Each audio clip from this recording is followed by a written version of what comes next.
الرحيم aad u mahadsan tahay waxa weeye adeergaalkaayo wixii ka dhacay oo dhibaato iyo colaada hawada weydeen kulley hadda xabadi kama socoto laakiin wax nabad oo haatan muuqdo oo ka jiraan ma jiraan maxaa yeelay shacabkii xabadii waa un istaagtay shacabkii waa kala xiran yahay wadooyinku waa xiran yihiin dexmer ma jiro ganacsi ma jiro waa magaalo saa ku sugan gaalkacyo sida kalena waa roon tahay oo hadda xabad kama socoto waa ka maqlay iclaanka yani idaacadaha waa ka dhegaystay amba waa ka fiirsaday laakiin ilama ahan cabdikariin iyo xasan iyo cabdiweli inay gaalkacyo xal u hayaan ilama aha gacantiisa haddii wax ku jiraan ama waa nabdi lahaayeen oo way heshiin lahaayeen oo way isdhex mari lahaayeen ama dagaalka horeba inuusan dhaceen baan anigu aaminsanahay shacabku haddii gacanta wax ugu jiraan sanadkii hore isku laayeen kun markay dhimato kun barakacday bay soo qadeeyeen oo marka waxay tageen 5 star marka waxay tageen sugulle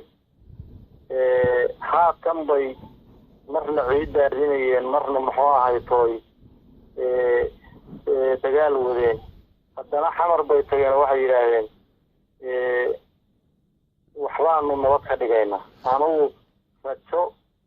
cabdiweli gaas iyo cabdikariin iyo xasan ay gaalkacyo u hayaan ima muuqato waxaan arkaa xasan inuu markii uu arkay inay xirantay waktigiisii uu ka dhiganayo campaign gaalkacyaan nabad ka sameeyey cabdiwelina markii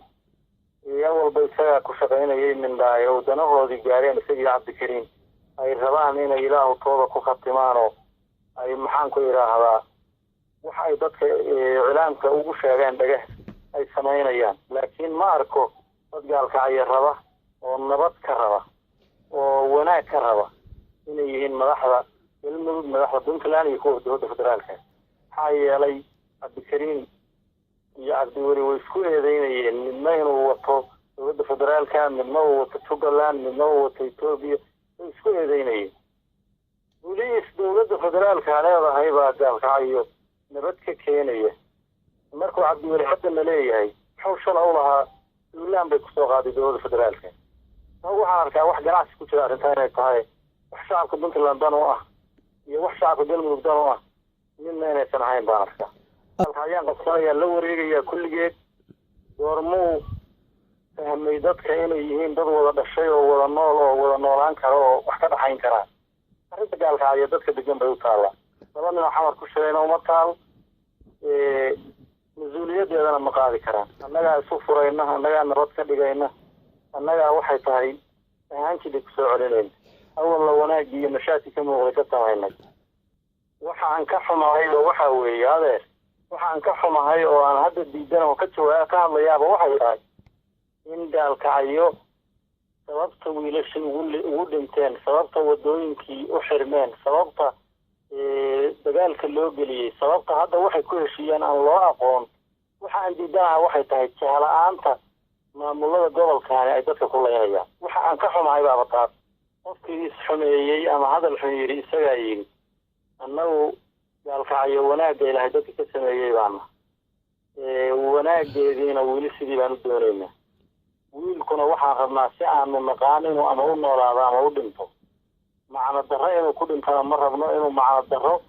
iyo sigsaaga hadda uu ku jiro ku noolaadana macno samayn mayso hadda maanta waxa ka jiraahay ma ahan wax puntland ka jiri jiray mana ahan wax anigu aan qaba in lagu fiirsan karo door maamul door isinna ma jiro oo doorkii isin madaxweyne waa cunay doorkii nabadoonna waa cunay doorkii waxgaradkana waa cunay asaguna jahada uu wax u wado jahada puntland kusii jiri kada maaha anigu marka waxaan oran lahaa saatan si puntland hadda kusii jiri kada maaha wiilashaad leedahay waa dhinteen oo askarta mushaar agoontoodii ma arag 9 bilood mushaarna ma ay arag 9 bilood kuwa nool wax kale ma haystaan isaguna waad og tahay oo campaign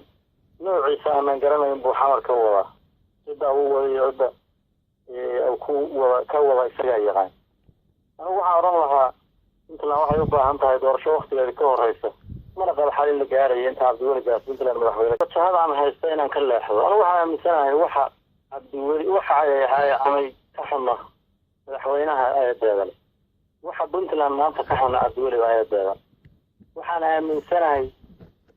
dad baahan oo abaaraysan waxaan kuu sheegayaa haddii dadku qofka mas-uuliyadda haddii ay ku badato inuusan waxa uu sheegay ka dhabayn shacabku waa wareerayaan dadka abaartu haysoo baaba'ay 2 bilood ka hor wuxuu sheegay bishii inuu siinayo intaasoo kun oo doolar intaas kun oo booyado intaasoo kun oo raashin $1 milyan ku dhawaaqa dowladda ilaa hadda booyad biyaha oo dowladda puntland soo diday waxa ay bixisay maaha lama hayo ilaa hadda warkaas runtiisa iyo beentiisa lama hayo ilaa hadda dagaalkii gaalkaayo dowladda federaalka lagu eedeynayo maantana iyo gacantaan u gasho ilaa hadda cabdikariimkii uu lahaa waa isbiyo kale iyo waa wax kale uu muxuu ahay toy iyo isaga inta xamar tagay gaalkaayo muxuu ahay toy waxaad maqlaysa ka sheegay gaalkaayo annagaa degan annaga iyo walaalahayana waa wada degannahay haddaan dirirana wax la yaqaan baan ku diriraynaa haddaan heshiinayna wax la yaqaan baan ku heshiinayna laakiin waxa cabdikariim iyo cabdiweli ay qasayaan anigu ma qabo inay puntland xal u soo wado soomaalina xal u soo wado maalin walba wixii ay dantoodii ganacsigooda ka arkaan bay ku shaqeeyaan puntland anigu waxaan oran lahaa intaad u adkaysan karin haatan cabdiweli u adkaysatay maqaamkii iyo sharaftii aad ku lahaydeen soomaaliya iyo dalka dibaddiisana waa lumay